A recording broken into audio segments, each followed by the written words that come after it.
Mesdames et messieurs de la presse, bonsoir.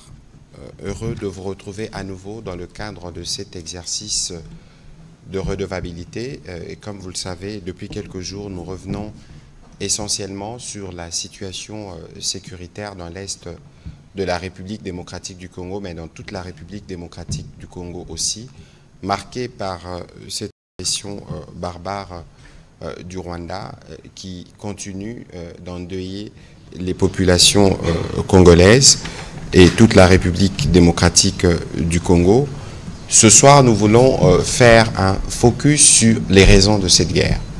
Parce que depuis plusieurs semaines, plusieurs mois, nous disons que le Rwanda fait cette guerre parce que le Rwanda vit du pillage systématique des ressources minières de notre pays.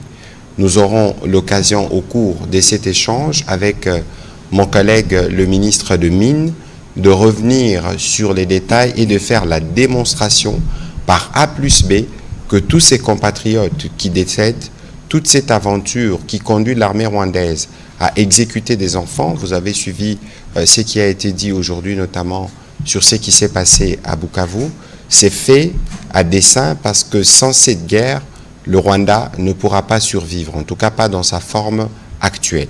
C'est donc dans ces cadres-là que nous avons voulu associer dans le cadre du front économique, parce que comme nous vous le disons, cette guerre, nous la menons sur plusieurs fronts. Nous avons évidemment un front militaire, un front diplomatique, un front judiciaire, un front économique, un front médiatique.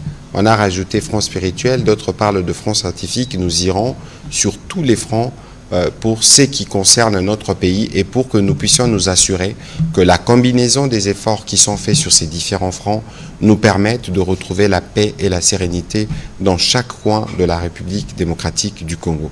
C'est ce qui fera l'objet du briefing de ce soir et nous aurons évidemment l'occasion de revenir notamment sur les bilans, le dernier bilan de la situation de ce qui avait prévalu à Goma le 27 janvier dernier à l'arrivée des forces d'occupation. Monsieur le ministre de Mines, bonsoir. Bonsoir. Et ce soir, nous avons évidemment le privilège de vous avoir ici dans le cadre de cet exercice de redevabilité pour la première fois à Kinshasa.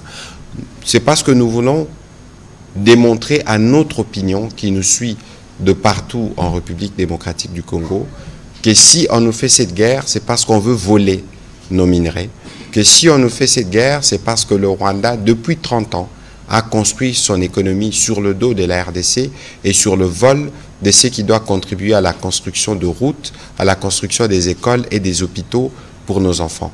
Vous êtes le ministre de Mines, vous connaissez donc plus ou moins tous les éléments qui concourent à cela. On parle de guerre économique, on parle de minerais de sang, nous avons une action en justice contre Apple.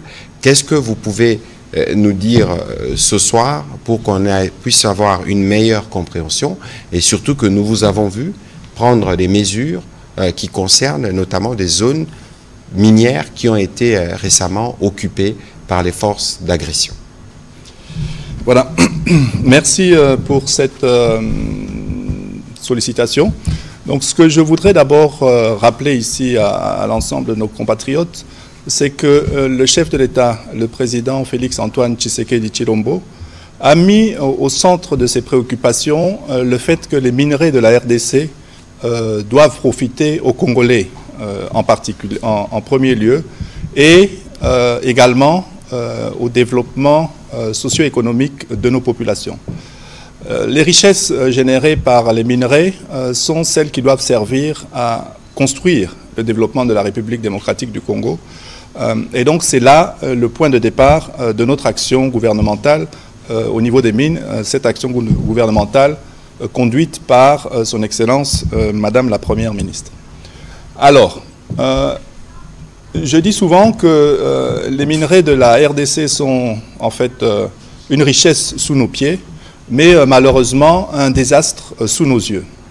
Et aujourd'hui, on le vit dans notre chair. Nos populations sont meurtries, nos femmes sont violées, des enfants sont abattus, les populations sont déplacées et vivent dans des conditions désastreuses. Tout ça suite à l'agression du M23 soutenu par les forces rwandaises sur notre terrain. Avant d'aborder l'ensemble des questions que vous avez évoquées, et c'est tout à fait normal de dire que le régime au niveau du Rwanda se sent menacé par les actions qui ont déjà été prises jusqu'à ce jour. Alors, à ce jour, qu'est-ce qui a été fait? On peut classer différents points et différentes actions qui ont été menées au niveau du gouvernement et au niveau du ministère des Mines. D'abord, au niveau du gouvernement, simplement rappeler à nos populations que le franc congolais est stable depuis plus de 6 mois. L'autre chose à rappeler, c'est le pouvoir d'achat pour les biens de première nécessité est maintenu, mais également, on voit déjà maintenant, avec les excédents que le gouvernement a réalisés, les routes se mettent à être construites, que ce soit dans la ville de Kinshasa, mais également à l'intérieur du pays. Alors sur le plan minier, nous avons également abattu un travail important, et ce travail consiste à crédibiliser les minerais de la République démocratique du Congo auprès des acheteurs finaux. Pour ça, il y a tout ce qui est mis en place au sein de la traçabilité, donc pour assurer que nos minerais sont certifiés au niveau de leur origine et que ce ne soient pas des minerais issus du sang, issus de conflits armés et où les droits humains sont respectés. Nous avons entrepris des démarches avec les États-Unis d'Amérique. Avec les États-Unis d'Amérique et l'ensemble des partenaires dans le Mineral Strategic Partnership, où nous avons mis en place, dans le cadre d'une feuille de route, l'ensemble de nos préoccupations, de sorte à pouvoir les adresser et faire en sorte que nos minerais puissent être acceptés au niveau des États-Unis, par exemple dans ce cadre du MSP, donc le Mineral Strategic Partnership. Au niveau de l'Union européenne, il y a 2 ans, la République démocratique du Congo avait signé un mémorandum d'entente pour l'approvisionnement des minerais critiques auprès de l'Union européenne. Et en décembre dernier, la République démocratique du Congo a présenté, et ça a été validé au sein de l'Union européenne, sa feuille de route pour assurer l'approvisionnement de ces minerais à ces marchés occidentaux.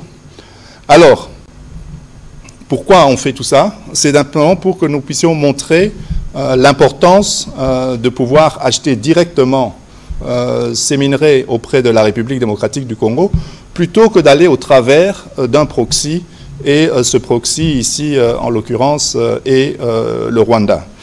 Donc, nous mettons en place tout ce qui est nécessaire pour assurer ce qu'on appelle une diligence raisonnable, pour nous assurer que les minerais que nous exportons soient des minerais qui ne soient pas issus de conflits et qui respectent les droits humains et une exploitation responsable et durable. Autre chose que nous avons entreprise, c'est au niveau je dirais, de la ceinture aurifère au niveau de l'Est de notre pays, c'est que nous avons déployé 100% congolais l'entreprise DRC Gold Trading, l'ancienne Primera Gold en fait, qui aujourd'hui appartient à 100% à la République démocratique du Congo et qui a effectué son déploiement depuis Bukavu, Kalemi, Buta, pour nous assurer que nous captons cet or et que cet or ne soit plus exporté de manière illégale vers les pays voisins et notamment le Rwanda.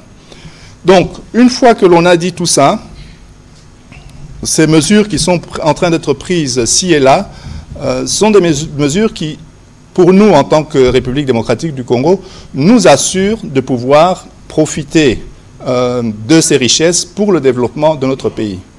Mais en face de nous, nous avons une économie qui dépend en grande partie de ce pillage et en grande partie de ce vol des ressources.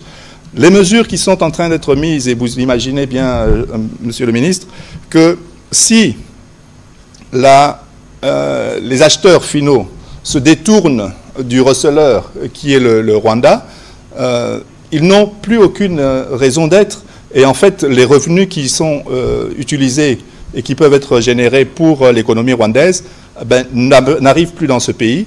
Et à ce moment-là, la République démocratique du Congo devient une menace pour ce pays voisin. Et ici, il est important de se poser la question, pourquoi cela se passe aujourd'hui, maintenant? Et avec les éléments que je viens de vous étayer, vous voyez que la République démocratique du Congo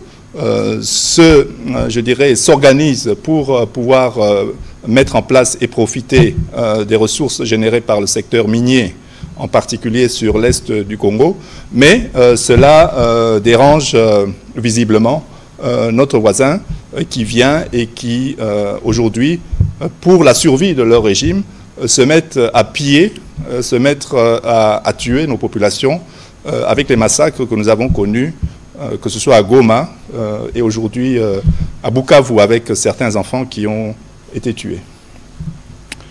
Je voudrais clarifier un peu ce système par rapport au circuit, en fait, au circuit d'approvisionnement. Pour que ça soit bien illustré, je voudrais montrer quelques éléments ici. Par exemple, sur le coltan de Rubaya. Vous allez voir sur le coltan de Rubaya tout le schéma illicite d'exportation qui passe donc depuis Rubaya et qui repart.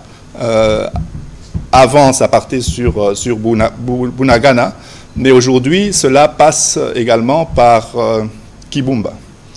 Donc, vous voyez que là, ce sont des circuits d'exportation illicites vers le Rwanda pour le coltan. Et c'est des circuits que vous avez commencé à démanteler avec les différents services. Tout à fait. Au moins les mesures qui ont été prises. Tout à fait. Mais ces circuits ont également été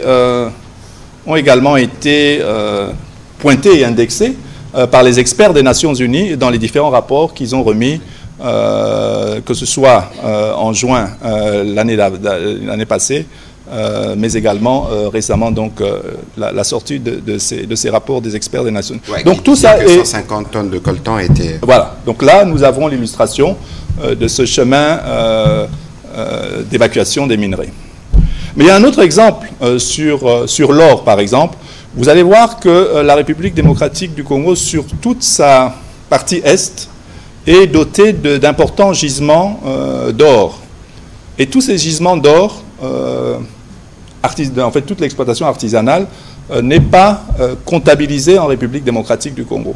Et pourquoi elle n'est pas comptabilisée? Simplement, les tableaux à l'écran illustrent bien toutes les zones aurifères dans toute la partie, donc c'est tout le cordon est de notre pays. Tout à fait. Et ce sont ces grandes quantités d'or qui sont justement évacuées vers le Rwanda en partie.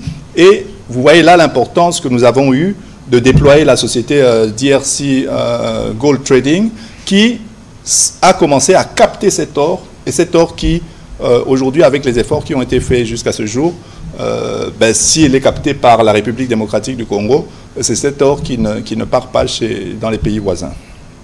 Alors, pourquoi je voudrais montrer quand même l'importance de cela dans l'économie du pays voisin. Si vous voyez l'ensemble des exportations du Rwanda en minerais, vous allez voir différents minerais qui sont exportés. Et les statistiques, ça c'est les statistiques pour les 3 derniers mois par exemple. Vous allez voir que ce soit pour la cassitérite, pour le coltan, wolframite et tout ça, nous nous situons dans des zones qui sont aux alentours de 10 millions de dollars à peu près chaque mois. Mais par contre, et le schéma illustre très bien, pour l'or, vous voyez que nous sommes dans des proportions bien plus grandes. Bien sûr. Et ces proportions vont, je dirais, jusqu'à des niveaux assez élevés, 80 millions de dollars par mois. Monsieur le ministre, avant que vous ne continuiez, il faut qu'on soit précis. Le Rwanda ne dispose pas des gisements d'or sur son sol. Tout à fait. Tout à fait. Et donc, et voilà donc ces statistiques. Et même, je pense qu'on peut montrer la projection des prochaines ou les futures exportations que le Rwanda souhaite faire, nous passons depuis 2022 de pratiquement 500 millions de dollars jusqu'à 2026 à plus de 2 milliards de dollars d'exportation d'or, qui est en fait l'or pillé dans la République démocratique du Congo. Et vous comprendrez que les mesures qui ont été prises jusqu'à ce jour au niveau du ministère des Mines font en sorte que cela impacte fortement, parce que dans la mesure où nous aurons mis en place tout notre système de traçabilité, et que nous aurons assuré la livraison aux pays, je dirais, qui ont besoin, donc les utilisateurs finaux, eh bien à ce moment-là, cette projection de 2 milliards d'or ne rentrera plus dans les comptes du Rwanda. Et c'est là... c'est la vraie raison de la guerre, parce que 2 milliards jusqu'en 2026, c'est plus de 50% du budget du Rwanda. Voilà, c'est ça. Et donc cela démontre que leur régime, aujourd'hui, face aux mesures qui ont été prises par le chef de l'État et par le gouvernement de la République démocratique du Congo, fait en sorte que leur régime, aujourd'hui, se trouve dans une situation, je dirais, d'insécurité. Et pour combler cela, et pour s'assurer la pérennité de leur système, ben, pour eux maintenant, l'idéal est d'attaquer la République démocratique du Congo. Et vous voyez, le déploiement se fait sur ces zones de l'Est de la République du Congo, que ce soit pour l'or, mais également pour le coltan et les autres minerais qui se trouvent dans la région. Monsieur le ministre, on va revenir sur la question, parce que c'était l'un des points qui a été aussi abordé par les présidents de la République, qui disaient justement, dans le cadre de la stratégie générale, quelle était notre stratégie pour donner une réponse à tous ces processus de pillage. Dans un plan A, mais dans un plan B, il fallait nous assurer que nous nous réapproprions la production aurifère, que nous encadrons les artisanaux pour voir dans quelle mesure nous-mêmes nous allons profiter de cette manne minière. On peut réécouter le président de la République. Mais à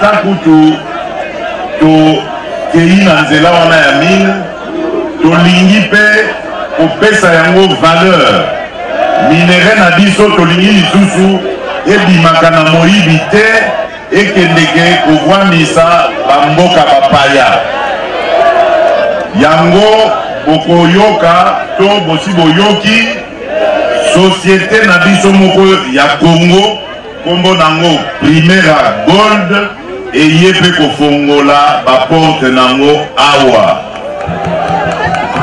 ndeko congolais oyo ayebi ke atimolaka na mosala oyo ya or bauni ayeba te lelo tokomi na comptoir na biso moko ya bana mboka kombo nango Primera Gold, mema koli na yo kuna tika nzela ya kozwaka or okendaka kolekisa yango banzela ya moyibi ekendaka kovwamisa bamboka bapaya. Sikoyo tokomi na oyo ya biso moko ya bana mboka oyo ekopesa biso sikoyo occasion ya kozwa ba moyen ya kotonga mboka ya koluka kosala kokopesa ba occasion opportunité ya misala pona bana mboka. Voilà, ces meetings s'étaient nés donc à Buta il y a quelques mois. Monsieur le ministre, nous avons vu retourner, vous êtes retourné justement dans les bases OLE, à Buta spécifiquement. Vous avez ouvert ou lancé les activités de la DRC Gold Trading. Tout à fait. Donc, comme j'expliquais, DRC Gold Trading, l'ancien Primera Gold, 100% congolais, aujourd'hui organise tout son déploiement sur la ceinture aurifère de l'Est de la République, comme je le disais, Kalemi, également Buta, et c'est également là où l'on voit l'intervention du chef de l'État qui rappelle à nos populations l'intérêt et le besoin important que ces minerais puissent profiter aux Congolais plutôt que profiter à des États voisins qui nous pillent nos ressources. Voilà, avant que nous puissions passer la parole aux journalistes pour des questions, Donc récemment, vous avez pris une mesure, un arrêté, identifiant certaines zones comme des zones rouges. Pourquoi avoir pris cet arrêté? Et zone rouge, pour ceux qui ne sont pas aussi outillés sur les questions minières, qu'est-ce que cela veut dire? Voilà. Ici, en fait, lorsque nous avons pris le 12 février l'arrêté qui instituait les territoires de Massissi et Calais comme des territoires zones rouges, en fait, ce sont des territoires pour lesquels l'exploitation et la commercialisation des minerais est maintenant interdite. Pourquoi? Parce que cela rentre en fait dans un mécanisme qui institue ces zones rouges et qui permet à la République démocratique du Congo, dans le cadre des accords qui existent, que ce soit au niveau régional, mais également au niveau international, d'assurer et bien d'identifier que ces minerais sont des minerais issus de zones de conflit et que ce sont des minerais qui ne répondent pas à la diligence raisonnable. Et pourquoi nous avons fait ça? En fait, tout simplement parce que ces sites sont exploités illégalement par le M23 ainsi que le Rwanda. D'accord. Donc, et on verra évidemment par rapport au processus des certifications régionales qui existent. La CIRGL, il y a des questions de compatriotes qui disent mais pourquoi on n'arrive pas à labelliser comme c'était les diamants du sang? Pourquoi on n'arrive pas, pour tout ce qui est pillé par le Rwanda aujourd'hui, pourquoi on ne labellise pas un minerai du sang pour que finalement plus aucun pays ne puisse le racheter ou plus aucune compagnie ne puisse s'approvisionner dans des circuits où les femmes sont violées, les enfants sont tués et les travaux forcés sont faits faire par les enfants? Ben, c'est exactement la démarche et ce sont en fait les premiers pas qui nous amèneront vers tout cela. Et je développerai, par exemple, ici ce que nous pouvons faire et nous allons faire, c'est d'instituer après la suspension des exportations de ces produits au travers du Rwanda, par exemple, dans le cadre de la CIRGL. Donc cela nous donne les premiers pas et des prémices pour pouvoir aller faire le plaidoyer au niveau international pour nous assurer que cela ne sera plus commercialisé et que cela ne permettra pas et qu'en fait que ça démontrera que ce n'est pas une exploitation responsable et une exploitation durable. Voilà, merci beaucoup Monsieur le Ministre pour vos mots introductifs. À présent, on va prendre les questions de journalistes. On va commencer la série par Monsieur Amédée Morab.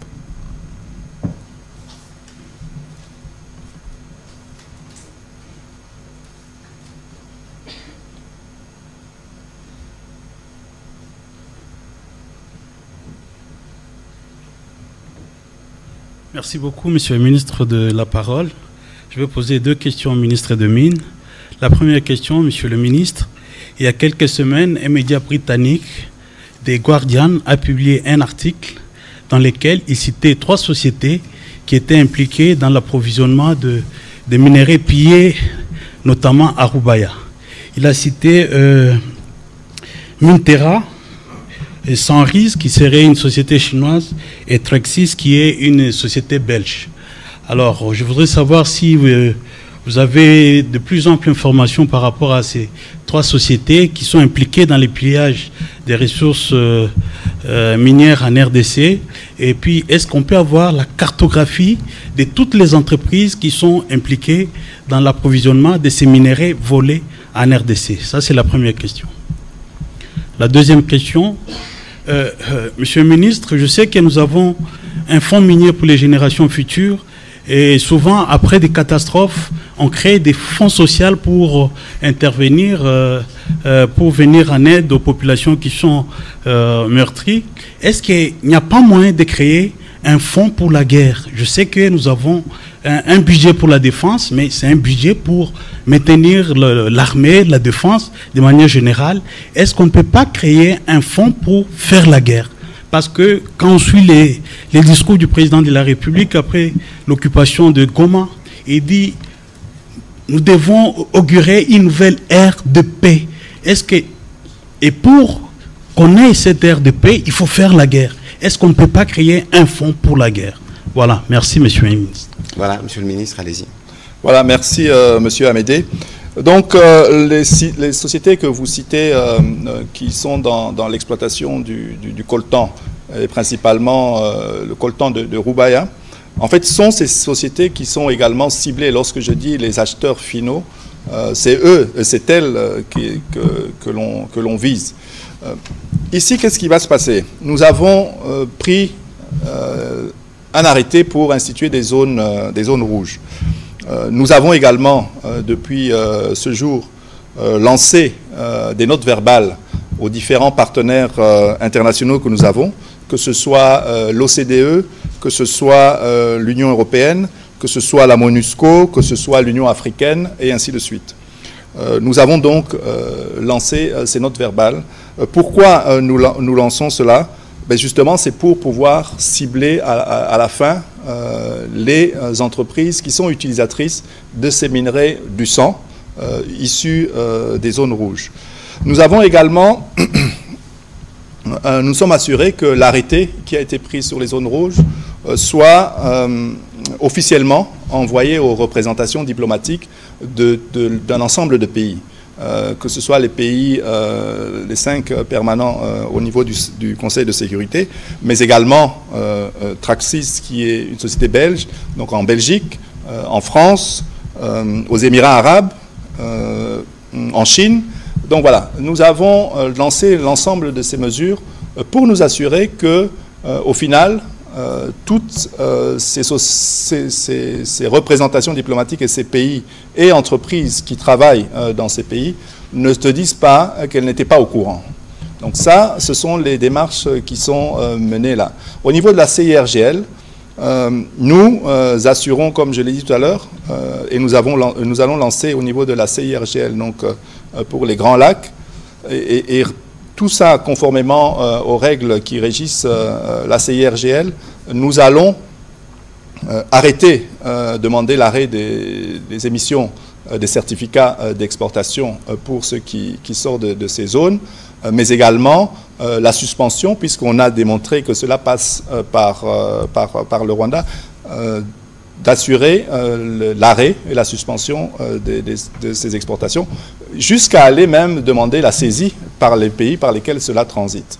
Donc, cela sont les mesures qui sont en train d'être prises pour nous assurer que l'ensemble des bénéficiaires, soit informés, mais deux, qu'ils ne participent pas au recel de nos produits. Parce que celui qui achète chez le voleur, je dirais, et lui-même aussi favorise l'ensemble des désastres qui se déroulent sur notre territoire dans l'est du pays principalement. Donc ça, c'est pour l'ensemble de ce qui se passe. Effectivement, nous avons la cartographie, nous avons les raffineries au Rwanda qui exportent jusqu'à 800 kilos d'or par jour vers les Émirats au travers de leur raffinerie Gasabo Gold. Donc, nous avons l'ensemble des éléments, nous avons les acheteurs également, et c'est vers eux que nous allons prendre les mesures pour tirer la sonnette d'alarme. Concernant l'effort sur les aspects sociaux, donc ça, je dirais que c'est plus coordonné au niveau du gouvernement.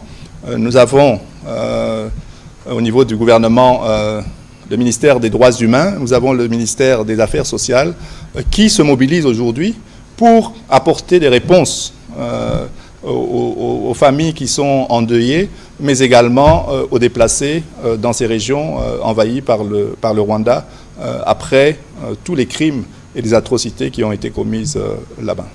Pour la deuxième question, je disais, on crée un fonds pour la guerre qui est financé par nos ressources minières. Est-ce que c'est possible de le faire? Bon, ça, ce sont des mesures. On a déjà actuellement pris des mesures au niveau gouvernemental pour justement commencer à avoir des ressources nécessaires pour faire front. Donc cela existe déjà. Le budget de l'État prévoit un budget pour l'armée. Et donc, dans une situation particulière aujourd'hui, la première réponse a été justement de pouvoir mobiliser des sommes importantes, que ce soit au niveau des activités minières, mais également au niveau d'autres entreprises de l'État et entreprises au niveau de la République démocratique du Congo, pour pouvoir participer à cet effort de guerre. Mais de toute façon, nous voyons déjà qu'il y a des vagues de mobilisation, notamment on a vu dans les églises, certaines sociétés, ou même dans l'administration publique, des volontaires. Nous allons, dans les jours qui viennent, communiquer sur les comptes qui ont été désignés à propos au niveau du ministère de Finances. Ce qu'il faut comprendre ici, la guerre, évidemment, ça requiert des moyens financiers, et de ce point de vue, les présidents de la République avaient déjà donné des instructions précises, mais les moyens le plus importants dont nous avons besoin dans les circonstances actuelles pour faire cette guerre qui a de multiples facettes, c'est vous et c'est tous ceux qui nous suivent à la maison. D'abord, parce qu'il faut comprendre que les milliards qui sont volés par les Rwandais ici, c'est les milliards que si nous arrivons à les capter, nous permettront d'améliorer, par exemple, la desserte en électricité, la desserte en eau potable ou les routes. Et donc, si aujourd'hui, le Rwanda choisit en réalité de nous imposer cette guerre de cette manière avec autant de violence, c'est parce qu'ils savent que l'avenir de leur enfant est compromis par rapport aux mesures que nous avons prises. Et donc, aujourd'hui, lorsque nous vous disons que cette guerre, ce n'est pas une guerre qui est faite au président Tshisekedi, c'est une guerre qui est faite à tous les Congolais, partout où ils se trouvent. Ça veut dire que de l'argent que nous aurions dû capter pour nous est volé par les Rwandais. Et maintenant que nous prenons des mesures pour que cet argent ne puisse plus être volé, ils nous font la guerre. Même ceux qui sont leurs complices aujourd'hui, ils ne seront jamais en mesure, quel que soit le cas de figure, de payer la facture de la guerre qu'ils nous font. Parce qu'en réalité, les intentions sont permanentes de dire que cette partie de l'Est, que ce soit au niveau politique, au niveau militaire ou au niveau économique, doit rester dans leur giron pour poursuivre les sales habitudes qu'ils ont accumulées depuis 30 ans. Et le président de la République a dit non. Il a dit non de la manière la plus ferme. Non pas parce qu'il faut simplement dire non, mais parce que nous avons, nous, besoin de capter les ressources que sont les nôtres. Le président de la République était disposé, à son arrivée aux responsabilités, de faire une coopération claire avec tous les 9 pays voisins. Et ceux qui choisissent de piller, de tuer, ils nous choisissent même de faire la guerre. Nous leur devons une réponse populaire. C'est pourquoi tous les Congolais, partout où nous sommes, 26 territoires, 26 provinces, un pays, 145 territoires, un pays, 455 tribus, un pays, plus de 100 millions d'habitants, un pays. Ça veut dire que nous tous, dans nos différences, dans notre diversité, nous devons nous lever pour être les moyens humains qui vont nous permettre de faire la guerre et de la terminer une fois pour toutes. Et c'est pour ça que c'est important que vous, les professionnels des médias qui comprenez ces enjeux, à la lumière des données qui vous sont communiquées ce soir, que vous puissiez aussi faire votre part. On va prendre les questions de M. Prince Maïro et on va demander à Mme Joséphine Mawete d'avancer.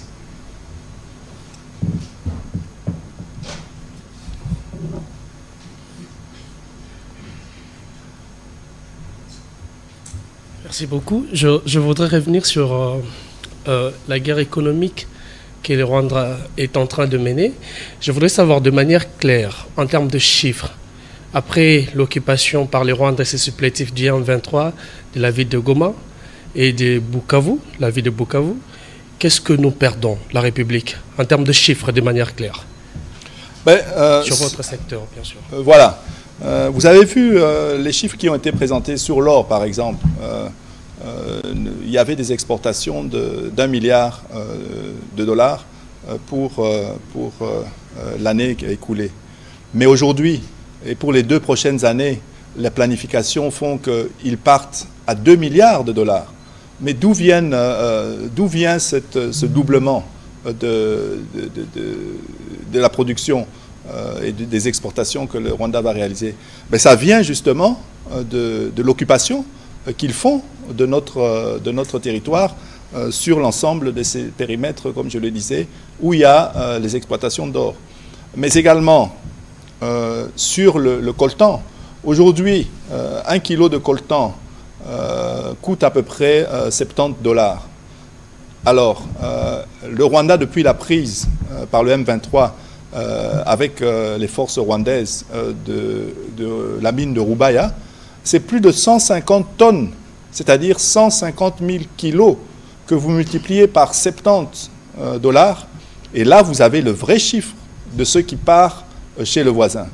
Donc,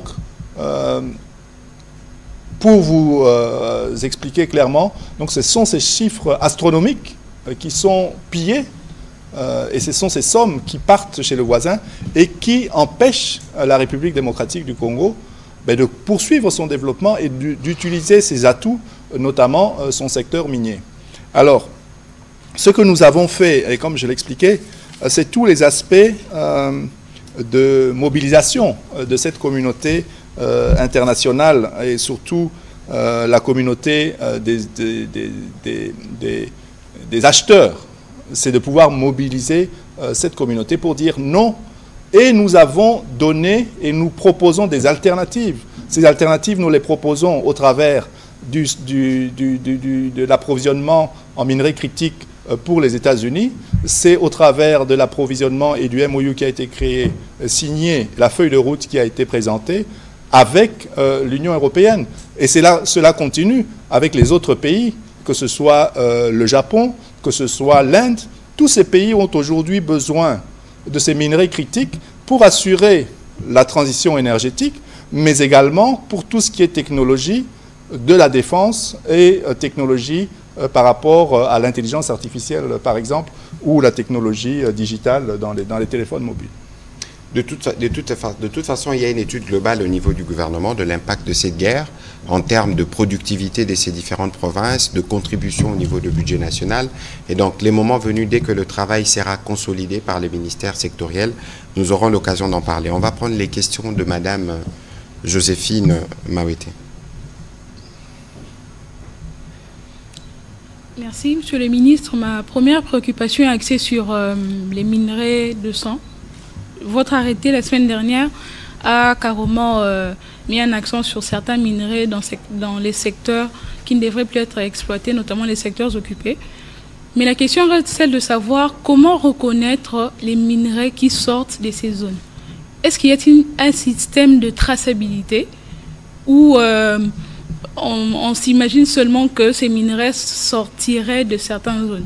Mais aussi en cas de non-respect de votre arrêté, y a-t-il des mesures qui pourraient être carrément mises en place pour certaines entreprises qui n'auraient pas respecté ce que vous avez signé? Voilà, c'est assez simple en fait. Les minerais, de manière générale, possèdent une identité.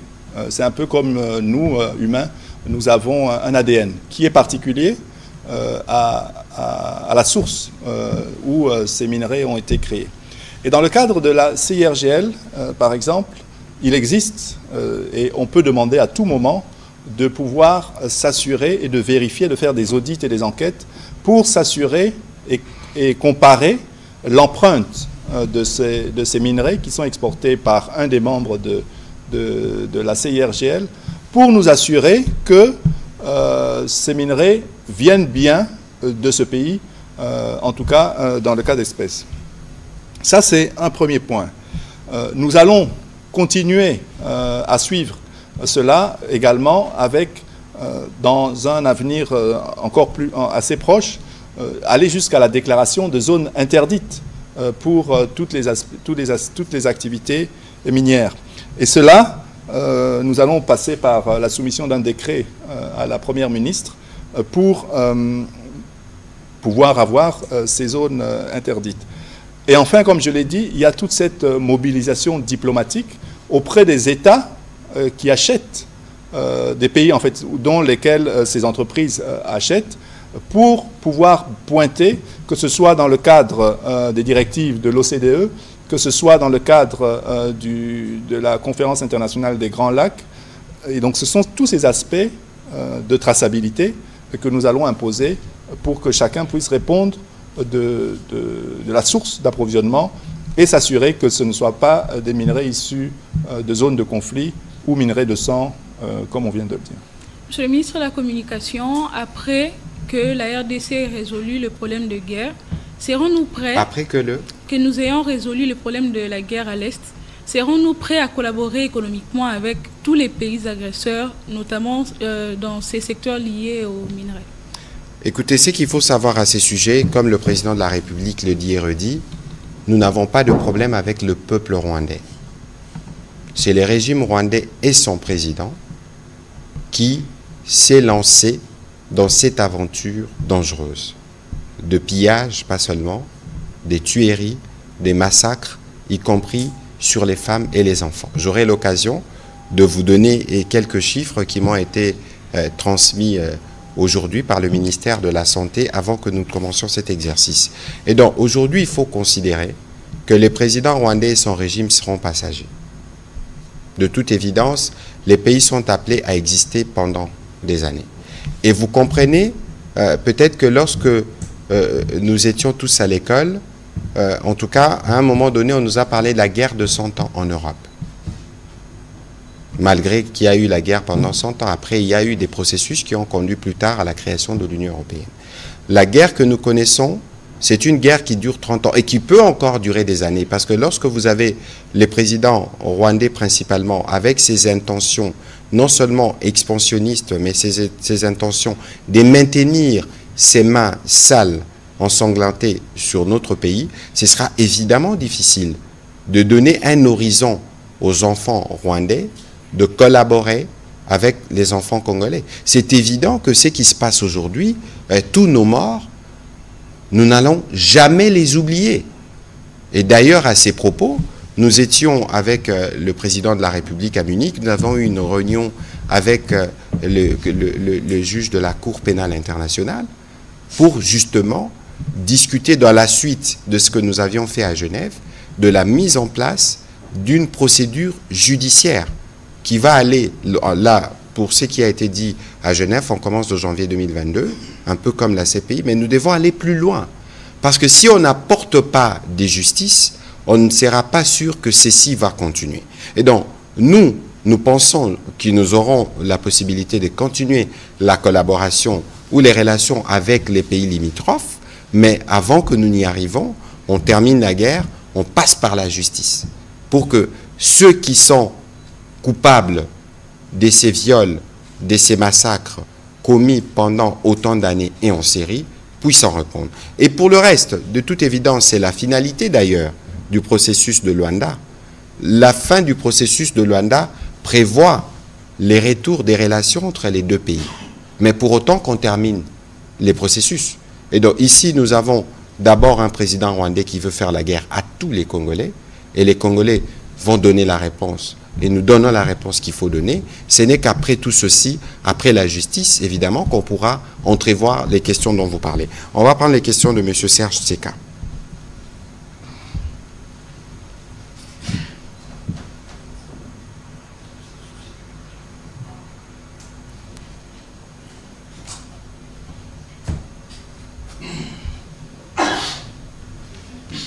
Merci, Monsieur le Ministre, pour la parole. J'ai deux questions et deux autres préoccupations. Excellence, Monsieur le Ministre, vous venez de parler de ces pays. Il s'est passé ce que nous savons à Goma. Exactement, si nous pouvons savoir où est-ce que nous en sommes avec les enquêtes, si elles ont déjà commencé, ou à une procédure quelconque pour charger les responsables de ces charniers. À Davos, on a parlé des dépenses, que la délégation congolaise aurait dépensé beaucoup plus d'argent. Je voulais avoir votre commentaire à ce sujet. Deux rumeurs. On nous parle du retrait des Glencore par rapport à la situation actuelle du pays.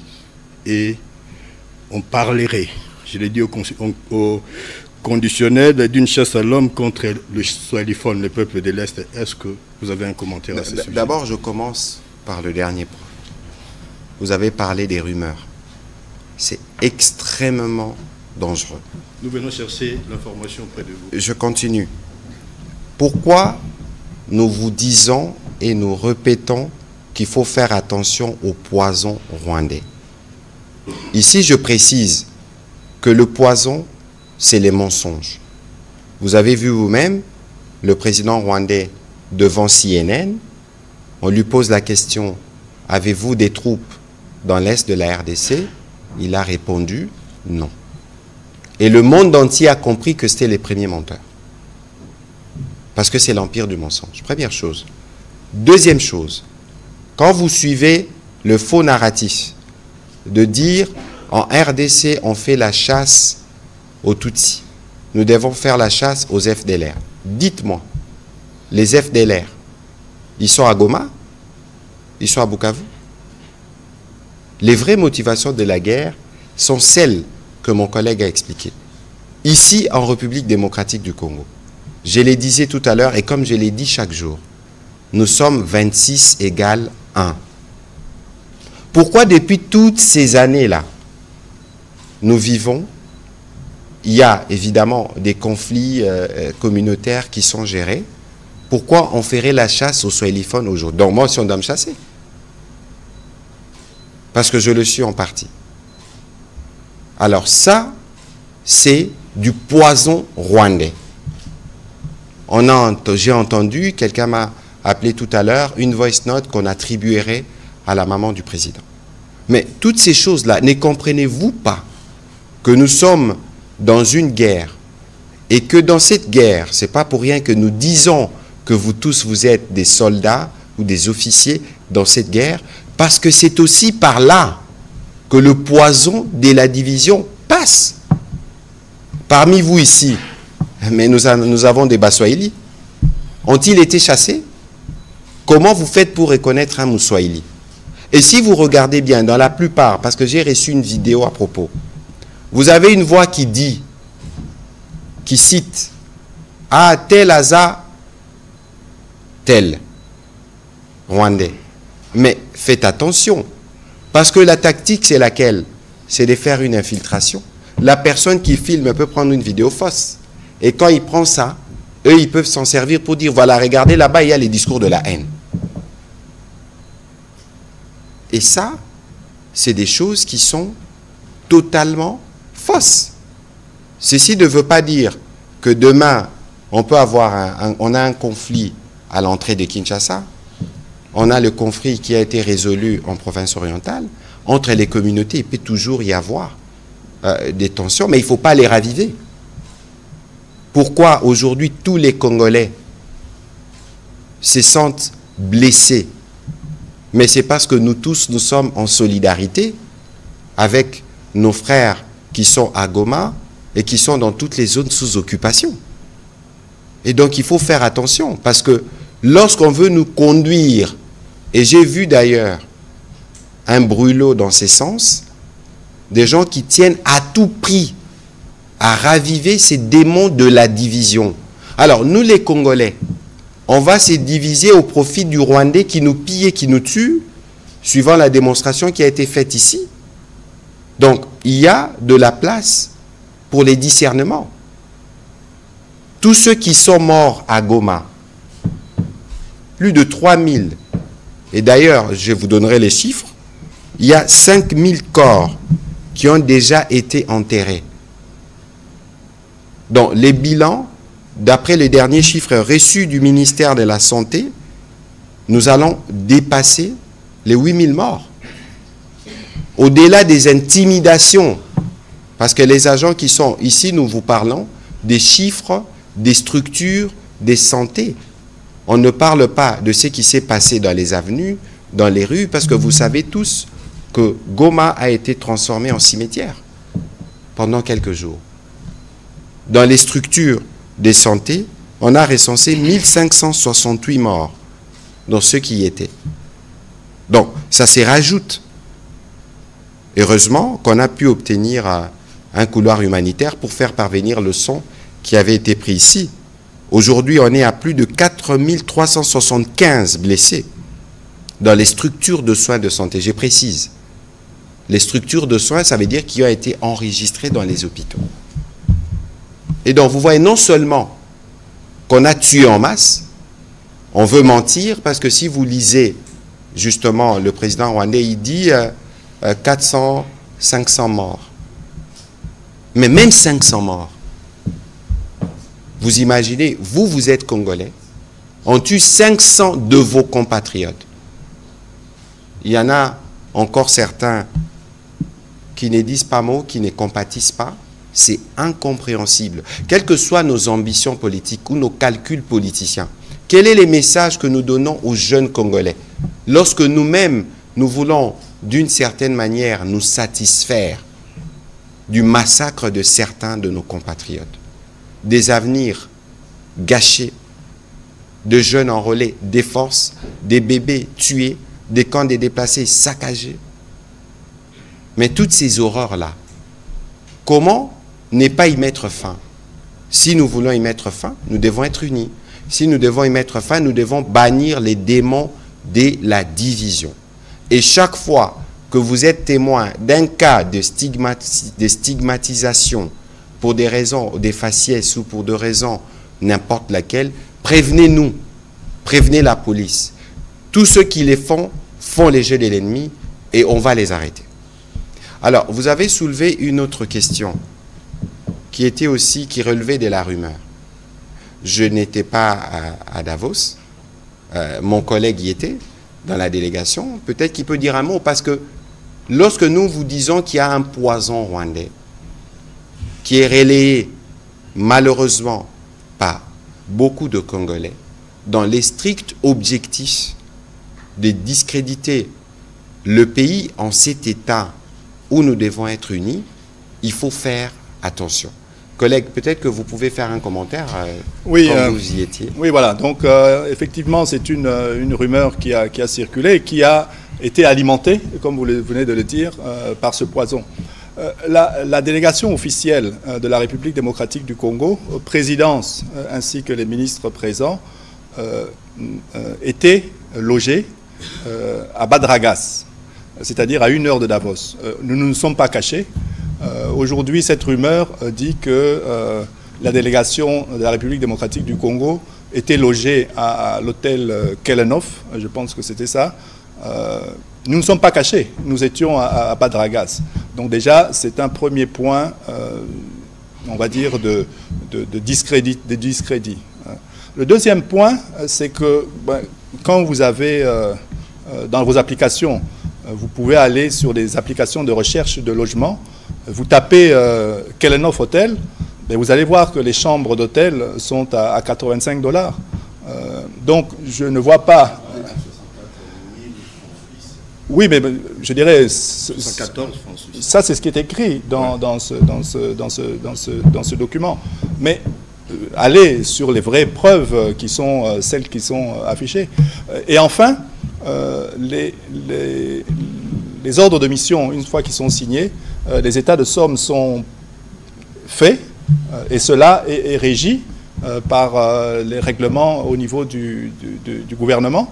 Et donc, les chiffres et les différentes rubriques sont bien connus. Et le Trésor sort cela pour l'ensemble des représentations qui sont, en tout cas des ministères, qui sont présents sur une mission. Donc, je dirais, il faut éviter de s'alarmer et de continuer. Parce qu'en fait, comme disait le collègue, celui qui relaie cette information, d'abord sans avoir vérifié, je viens de vous donner 3 raisons au minimum pour dire que ce n'est pas bon, puisqu'on on a fait ça, mais également sur l'aspect de Glencore qui se retire de la République démocratique du Congo. Glencore est présent en République démocratique du Congo avec 2 sociétés, une qui s'appelle Mumi, Mutanda Mining, et une qui s'appelle KCC. Et d'ailleurs, le groupe Glencore vient d'envoyer un démenti formel en disant qu'ils n'ont aucune intention de quitter la République démocratique du Congo.